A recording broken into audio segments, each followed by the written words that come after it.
Atypical Talk. This is a podcast where we have conversations that illuminate the intersection of faith, culture, and the common spaces of our humanity. I'm Abby. I'm Joel. I'm Kenton.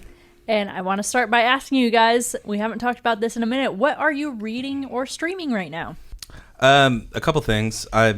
I'm currently working through a book by Tom Holland. No, not Spider-Man. I got excited. Don't care about the rest. No, it's kind of funny. I'm sure this guy has to say that for the rest of his life yeah. now, but he is a British historian. Wrote a book called Dominion, and he's a guy who's not actually a Christian, but he wrote this book called Dominion, How the Christian Revolution Remade the World, and talks about the impact of the early Christians on the world and how it actually shaped the world that we all take for granted today. He argues that the world we're living in is like we're born on third base, and there's just so many ideas that were revolutionary, like that everybody mattered, and it doesn't matter how much money you have, you still deserve care and love, and all these different things. So that's been really interesting. It's kind of don't tell myself this, a bit of a slog, but it's really fascinating stuff. And then recently I've been going back to, I talked about this last week, a book by Malcolm Gladwell called Outliers. Talks about success and how different experiences that people have and they're made available to actually help make success more than just your skill and your ability. So that's what I've been reading. On the streaming side, I'm being so weird and so 90s, but one of my favorite shows of the last couple of years was a show called The Pit, which is like a medical drama. It's good. But I finished it, and I've gone back and I'm streaming the show ER from the 90s, which started in 1993, and it's got 15 seasons. And so You'll be on that for a minute. Yeah, but I'm on season 8. Are you really? My wife is so embarrassed. But yeah, so it's kind of fun because it's also like a little bit of a time capsule of seeing the technology change and styles change, and so no cell phones. So yeah, I'm just in this season where it's post 9/11, so it's the 2001 season. So you can tell there's all this other talk about terrorism and all this other things. So, but anyway, I'm knee deep in emergency rooms, thinking I know more than I actually do. Yeah. I'm trying to diagnose people, and I have no idea. Yeah. I'll call you next time something happens. Don't call me. Well, I'm not reading a whole lot. I read a little bit on a vacation we took, but then after that, I've just not been reading a whole lot or anything. I haven't started anything good. We'll put it that way. I've stopped and started several, but those aren't worth mentioning. And streaming, we're currently, I feel like my wife and I are watching like multiple different shows at the same time because we just can't settle on anything. And because in very 90s fashion and early 2000s fashion, I feel like we've gone back to all streaming services now releasing one or just a couple episodes at a time, which feels archaic to me. So Ted Lasso we're watching. And, episode a week. Yep, episode a week. And then I also started Reacher, which I think released like maybe a couple episodes at once, and then now it's every episode a week. And then Lainey mostly, my wife started watching Shrinking. On I've heard Apple that's My really favorite good. shows of the last couple of years. Yeah, and I've not watched every episode, but I've enjoyed the few episodes that I have watched. I thought it was going to be way funnier and not nearly as much of a crier and serious as it is, and it's way more serious and a crier, and so I was like, I don't know how I feel about crying right now. So anyway, those are the three that are kind of on in our house, but it's almost football time, so everything else can go away because I'm ready for the football. Yep. So I just started a book the other day. I've been in like a reading slump where I'll start a book and I'm like, I don't really want to read this, and keep stopping. So I started one the other day. It's called Horror Store, and the cover looks like an IKEA catalog. And it's like a horror book set in an IKEA type store. Well, me going to IKEA is a horror story. Sometimes, so. But it's kind of like a comedy too, so there's like funny elements and stuff like that. I'm only a few chapters in, but it seems really good. It kind of feels like maybe it's gonna make like a Backrooms turn, and it's gonna like have that type of vibe. But I don't know yet. Very trendy right now. Yes, yeah. The liminal spaces of the IKEA kitchen section. Yeah, yes. basically. Yeah. Yeah, and then we're not really streaming any TV shows right now.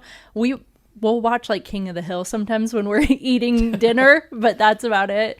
But I've been streaming this podcast. I'm in a very like spooky mood right now, I think, because October's feels like We're it's so close far to- away. I know. We're so far away. You're like, it's Halloween's Almost coming. October, right? It's a quarter of the year in front of us. stores I are. decorated The for stores are Halloween ready. the other day. It's almost here. Oh my gosh. But I've been listening to the podcast. It's called Radio Rental, and it's like real life horror stories that people submit.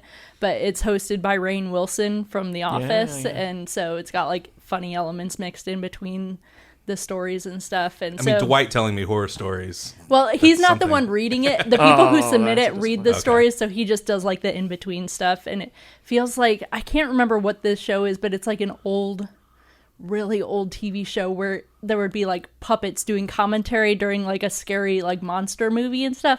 I've seen it on MeTV before, but I don't even know Talking what about it's Mystery called. Science Theater. Yes, yeah, that's what it feels yeah. like, where Okay. there's like bits of comedy mixed in gotcha, between the yeah. horror stories. But yeah, it's really good too. So our first topic today, it's a relevant magazine article titled Science, Loving Your Neighbor is Literally Good for Your Brain. A new study in the Journal of Positive Psychology found that random acts of kindness outperform traditional cognitive behavioral therapy techniques in reducing depression and anxiety. Researchers were surprised since cognitive reappraisal has the strongest clinical track record, but the kindness group not only matched or beat the other methods, it also produced increases in social connection that didn't show up elsewhere. The biology behind this is compelling. Kindness triggers a release of dopamine, serotonin, oxytocin, and endorphins, creating what's known as a helper's high, while also calming the nervous system, lowering cortisol, and even boosting immune function. Over time, these effects contribute to lower blood pressure, faster recovery from illness, and even longer lifespans, with studies showing that generous, socially connected people live longer than isolated individuals. Experts emphasize that consistency matters more than grand gestures. A single kind act provides only a brief oxytocin boost, but habitual kindness is one of the most reliable paths to sustained happiness. Kindness also has a ripple effect. Those who receive it become more likely to extend it to others, and givers tend to underestimate just how much their small gestures mean to recipients. The article ties this ancient wisdom to modern science, concluding that loving others isn't just a moral obligation as a Christian, but a built-in part of human flourishing. Small acts like checking in on a friend, dropping off a meal, or leaving a generous tip aren't just good for others, they're good medicine for ourselves too. Have you guys ever thought about it like that? I mean, I've heard of these kind of studies, and I think I've talked about the helper's high reality before, never in this kind of depth, but Yeah. it's a fascinating understanding of just the way that we're wired for this as well. I mean, I think the idea that we think that helping others, if we're Christ followers, is just, it's what you should do. It's what you should do. And it becomes one of those ought to things. And I love the framing of this, especially with our brain science, to think like, no, actually you were created for this. Like, you're actually flourishing when you live in this way. God made our bodies, and he made us so that this would be naturally rewarded, and this is the way we're created to live. Not just a wag your finger, go help somebody, which that kind of guilt doesn't really produce this. But if you're doing it from the heart, it's something that leads you to thriving and flourishing, because that's the way God created us. Yeah. So do you think knowing this, people would be more willing to go out of their way to find ways to show love to others? Or do you think we're still going to have people who are stubborn and say, you know... I got thoughts, but you want to go first?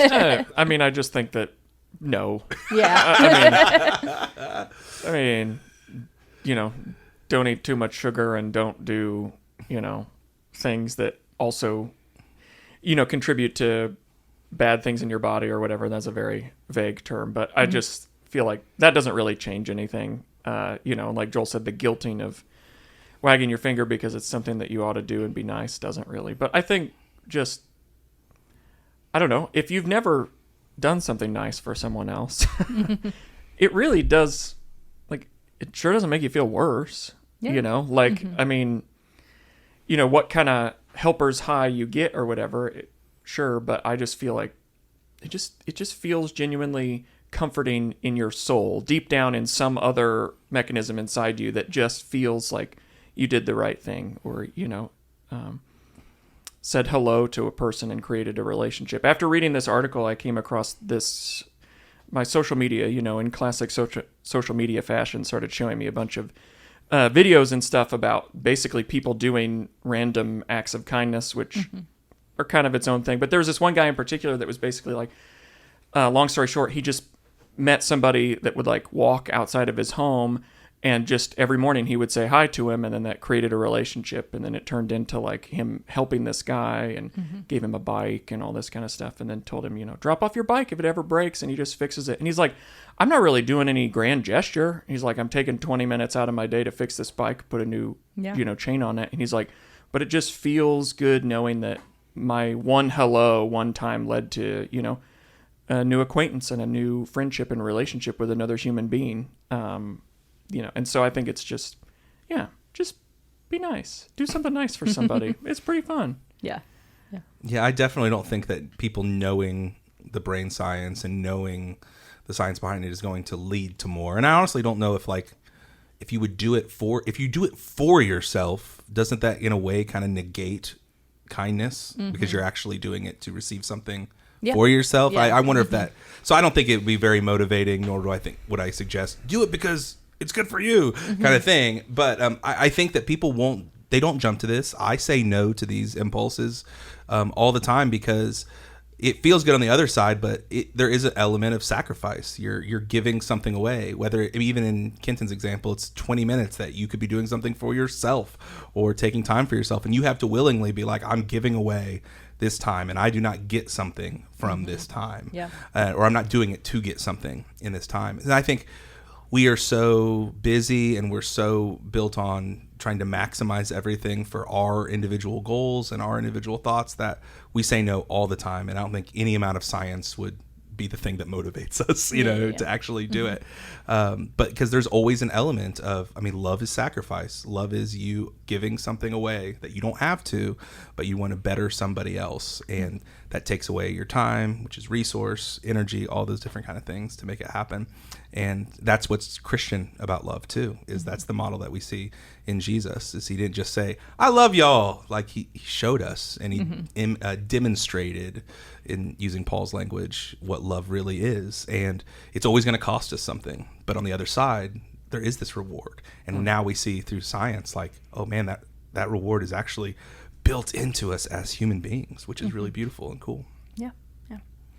Our next topic today, it is a Wired article titled "The Hottest New AI Chatbot is Just a Guy Answering Your Questions." He's been writing all my sermons the last couple of weeks, so I can't wait to talk about our new guy. ChatTJB is a quirky twist on the AI chatbot trend, created by Tucker Bryant, a 32-year-old public speaker, artist, and former Google project manager. Rather than being powered by an actual large language model, ChatTJB is entirely human. Bryant personally reads and responds to every prompt himself, whether that means sketching a request image of a skunk in sunglasses or offering advice on frying an egg. A San Francisco billboard promotes it as the leading chat interface powered by AI, playfully redefining AI as average individual. The project has become so popular that Bryant sometimes can't keep up, with the site noting that thousands of people are writing in right now. The article highlights the tension and humor embedded in ChatTJB's concept, which uses satire to comment on society's growing reliance on AI-generated responses instead of human judgment or interaction. Despite the joke at its core, the project has struck a chord, drawing genuine engagement from users curious about a chatbot that's really just a person on the other end. What did you guys think about this new chatbot that's just a guy? Well, I just asked him, how do I make friends? And I'm still waiting on a response. So he's a little slow. Yeah. But there is a message that pops up now saying, hi, thousands of people are writing in right now. And ChatTJB is still a very small group of volunteers. So this could take days while we get more help. Yeah. It's kind of funny. When I saw this article the other day, I was like, oh, I should message something to get something to talk about on the podcast. And I was like, oh, no. It's going to take days. We're not going to have it in time. Yeah. I do think one of the interesting things is how he's satirically, like, sort of joking about the sycophant way that ChatGPT talks to us and the way it sucks up to us. Like, the idea of like asking Chat a question I did a couple weeks ago, and it was like, that's an insightful question, deep insight. I'm like, stop sucking up to me. Yeah. Like, yeah, you're a It's really machine. not. You're not a person. And so I think him sort of poking fun at that is Yeah, it's sort of it's what comedy does, right? And so what satire does is it like, oh, it's actually making a point about how we're getting too comfortable with these things and relying on these things too much. So I think that's interesting. Yeah. I've seen a lot of TikTok videos lately where someone will be like, your friend that talks like ChatGPT now, and it'll be things like, that's a great question. Let me think on that. And then it does the awkward pause that ChatGPT does. Yeah. We should go try out this new taco place. Like just very, silly, very surface level things. And it's like, it's just poking fun at how reliant people have become on ChatGPT and other AI platforms and stuff. And it's like it's almost making us less human too by using it so often. And so I really thought that was, it's a funny thing, going on there asking him for a picture of a skunk in sunglasses, but it also is like really, pointing out what the problem is right now. Yeah. Just last night, I asked ChatGPT a question about an episode of ER. And it came back and gave me an answer, and it was wrong. It was talking about the wrong episode. So I literally asked, "Are you sure about that?" And it goes, "Oh, I'm so glad that you checked me on my information, Joel. my gosh. I was completely wrong. You're so smart," basically. And I'm like, "This is weird." That it just hallucinated something, and then it congratulated me and sucked up to me for saying that. Like, I don't like how this feels like a person kind of thing, but thanks for the info. Yeah. What do you think, Kenton? I think satire is a great way to draw attention to something that can get people to actually pay attention to the reality around them. I mean, we're super fixated either because we're using AI a lot, or or we're on the other side of things where I feel like you're fully against this kind of AI data center life that we all are afflicted by these days. But I think that something like this, this guy trying to use comedy and humor, honestly, that's things that get to me really easily and really well, are somebody, making a joke of something, and then you're like, oh, yeah, maybe I should pay more attention to something like that. So just seeing the absurdity of the questions this guy has answered, or just the thought of like thousands of people now wanting to partake in something like this, and it could take days to... We've come a long way from writing into Dear Abby, but have we? No. Have we? Because now Not really. it's Dear DJB. Yeah. So if you guys could have a robot assistant for one area of your life, what would you want it for? Picking up toys. I Like just wanted to clean my house. picking up at the end of the day so that our robot vacuum can do the job when I go to bed. But like, like it just... Sometimes with school and homework and sports right now with kids too, it's like we get them to sleep and then I look downstairs and I'm like, this is a stinking disaster. Like, and so then it's another like 30 minutes of that kind of thing. So if I could literally push a button, some robot just put the toys back exactly where they're supposed to go and clean everything up, put the curtains up so that we could run the vacuum. I mean, it would be game changer. I could chill out a little bit more before I go to bed.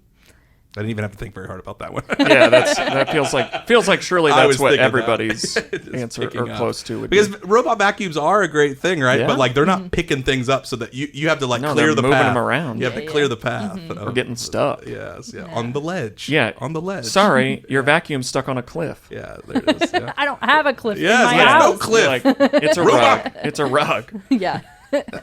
I would want one that meal plans, because I hate trying to decide. Hey, you should try Chat what to- TJB for that. I I think know, he might actually really help you out with that. meal planning, but then also maybe sometimes making the meals, because sometimes I get home, I have a headache, I'm like, I don't want to deal with this. And so I think meal planning and sometimes cooking would be great. So you want a Jetsons like made robot? Yes, kind of thing, absolutely. They Yeah. kind of, I mean, grocery shopping. I know that basically, somebody does it for you if you do like Click List or whatever, Kroger pickup or whatever it's called these days. I don't know, but surely they're close to that, because Kroger has like TallyBot or whatever that like that's true. beep boops at you as you are walking around, so. Yeah. We're getting there, Abby. I still want my flying car, so we'll see. I don't know. People can't drive regular cars some days, so I don't know if I trust them. It would just be flying cars still in roads, that like not on a road, but it would just be like in between. Yeah. Oh, gosh. Our last topic today is a religion news article titled The Hobby Lobby Billionaires and the Dangers of Faith Backed by Vast Wealth. Michael Blanding's new book, The Gospel According to Hobby Lobby, examines how the billionaire Green family, owners of Hobby Lobby, have used their vast wealth to advance conservative evangelical Christianity and Republican politics in America. The book traces patriarch David Green's journey from a poor Pentecostal upbringing to retail success, driven partly by a desire to prove his religious devotion despite not entering ministry like his siblings. The Greens have funneled millions into organizations like Bill Gothard's Institute in Basic Life Principles and the Alliance Defending Freedom, which played key roles in overturning Roe v. Wade and advancing anti-LGBTQ+ legislation. Blanding also details the family's pursuit of biblical artifacts for their Museum of the Bible, a process marked by legally questionable acquisitions that ultimately led to a federal investigation revealing thousands of stolen or fake items. The author of this article argues the book reveals troubling parallels between the Greens and other ultra-wealthy figures, noting their apparent disregard for legal and ethical consequences in pursuit of their goals. Similar to behavior seen among tech billionaires like Elon Musk or Jeff Bezos, despite the Greens' ostensibly more altruistic motives. He contends that rather than seeking genuine biblical scholarship, the Greens have essentially purchased validation from a narrow circle of sympathetic scholars and pseudo-scholars, creating an echo chamber that reinforces their pre-existing beliefs rather than challenging them. Ultimately, the article frames the Greens' story as a cautionary tale about how concentrated wealth, even when wielded with sincere religious conviction, can distort both political processes and the pursuit of truth, making their influence a crucial case study in understanding how billionaire power shapes American religious and political life. So what did you guys think about this article? I thought Hobby Lobby just had the instrumental worship songs and With a flute. cute signs. Yeah. I mean, there's so much to be said about wealth and the way that works in a world of religious figures, I guess, is how I'm going to put it, like modern people who maybe don't consider themselves religious figures but are followed by people who might. I mean, Hobby Lobby is kind of got a like massive following of people, and some people are legitimately all in because of the religiosity of the organization. And so, yeah, just responsibly using that wealth. I think some of the things they pointed out in the book just really makes me question their responsibility, what they're doing with it. I don't know. I mean, I kind of go back and forth on a collection of items that, you know, have biblical connections or maybe tied to the religious faith, and that could be cool to put in a museum. But how do you get them? But how do you get them? How do you source them? Yeah. Like, and then also, like, what do you know, if you're a billionaire, don't you want people to experience those without maybe charging money or kind of, it's like, anyway, there's just so many thoughts that I have about that. And, just responsibility. I don't know. It's hard. I'm not a billionaire, so I guess I don't know how I would act. I really hope I would act in a very certain way that's honoring to Jesus, and that I care for other people with all of my extra resources. Yeah. It's hard to say unless we're in the situation and know, you know. Yeah, I mean, everything, the scalability of it it's impossible for us to even imagine. $1 billion is just impossible. Or billionaires is so much. I think I have more questions on, like, you know, again, like, wealth is not bad in and of itself. Like, the scriptures are really clear that everything that we have he's given to us by God, and sometimes that's wealth, sometimes that's just enough, and sometimes that's God's presence in poverty, and there's not like a good or bad amount of money. But I just have more questions on the aim and the use of it to try to force or create God's kingdom. I think it's really interesting that there's so much money being funneled to create something that they believe is true and biblical in our culture, but through legislation, through lobbying, which is funny enough, lobbying, Hobby Lobby, but like all that kind of thing to make I mean, they are. laws happen to to force or create how they understand God's kingdom on everybody in a pluralistic society. And I think for me, it's just danger Will Robinson whenever we think that way. Because if that was the goal, and if the method of bringing God's kingdom was through influence and through power and through money and wealth, then Jesus was a complete and utter failure. If we think that like this is how we bring God's kingdom is by influence, get into the government and make laws that are Christian to force people into this way of thinking about God, that's how God's kingdom comes. If that's how we do it, then Jesus failed. What Jesus did, he didn't come to win. He came to lose, and to lose on purpose, and to offer himself in sacrifice for other people, and then to give a model for us to live. Like, God's kingdom comes because Jesus dies, not because Jesus became the new emperor of Rome. And it's not like Jesus got everybody to be like, oh yeah, the Torah is now the accepted, everybody in the Roman Empire, they have to follow this book now. Like, it wasn't like forcing this on people. It was what changed people's hearts. And even what Tom Holland writes about in the book Dominion is what changed the world, and what led people to the Jesus movement was the cross, and it was giving of himself away.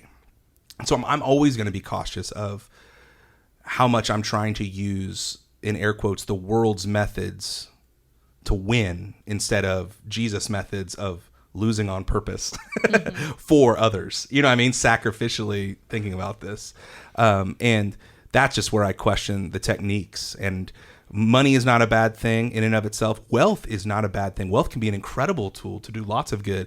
But are we doing it to shove a version of the story down people's throats, or are we doing it to lift them up, to serve them, to bless them, to show them and demonstrate to them what God is like, instead of, this is who God is, you should do this? And I think there's a big difference in that tone and that approach.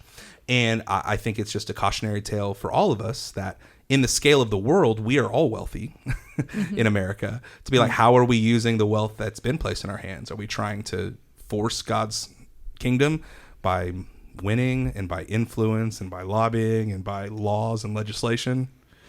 If that's not the play, y'all. Yeah, I mean, we often hear people shriek about, forcing views onto them and things like that. And I think as Christians, we often do it, or we can get caught up in it because we're like, well, this is the right way. Mm-hmm.